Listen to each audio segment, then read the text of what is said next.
Saudara sekalian, pada akhir renungan ini, tahun ini, kami akan menampilkan judul firman Tuhan demikian, makna penting dalam kelahiran Yesus.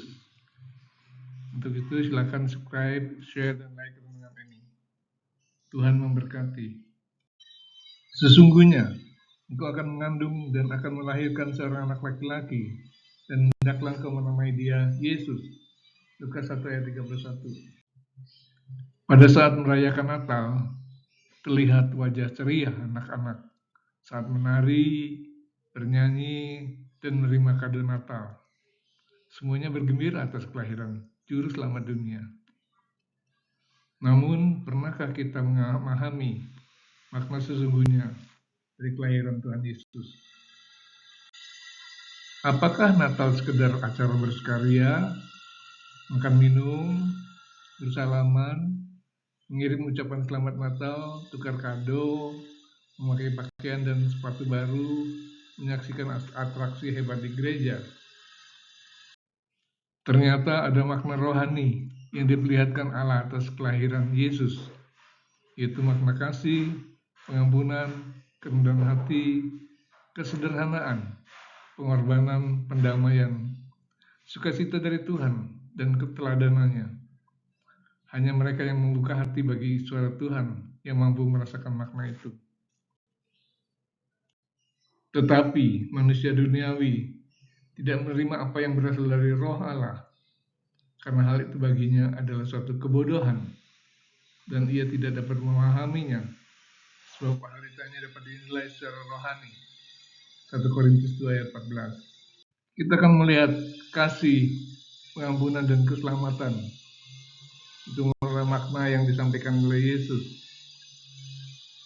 Akibat Adam jatuh dalam dosa, umat manusia menghadapi kebinasaan kekal. Manusia melanggar perintah Allah dan hidup dalam dosa. Mereka butuh pengampunan Allah. Tanpa pengampunan, mereka tidak akan terlepas dari hukuman kekal. Manusia tidak mampu menyelamatkan dirinya sendiri. Tetapi karena Allah sangat mengasihi manusia, Dia merancang penyelamatan umat manusia agar terbebas dari hukuman akibat dosa. Sebab upah dosa adalah maut. Roma 6 ayat 23 bagian A. Dan sama seperti manusia ditetapkan untuk mati hanya satu kali saja, dan sesudah itu dihakimi. Ibrani 9 ayat 27.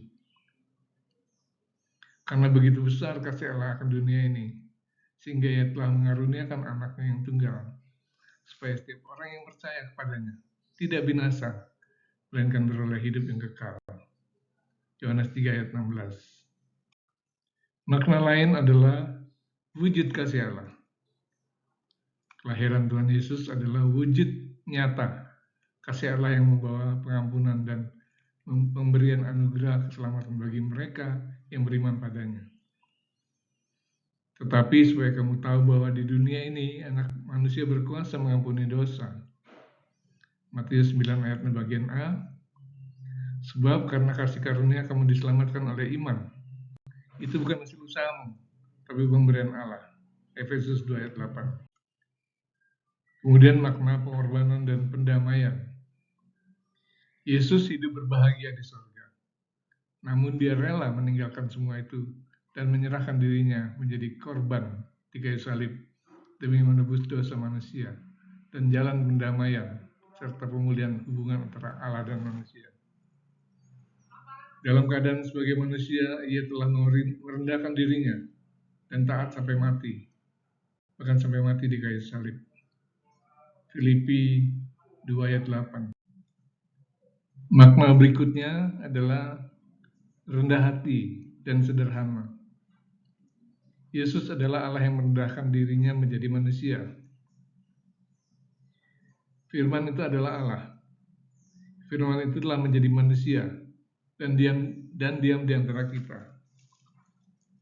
Yohanes 1c dan 14a. Orang tua Yesus bukan orang terpandang, hanya tukang kayu. Dia tidak lahir di hotel mewah, di kandang hewan. Dia hanya dikunjungi para gembala. Itulah makna kesederhanaan. Makna selanjutnya adalah sukacita dalam Tuhan.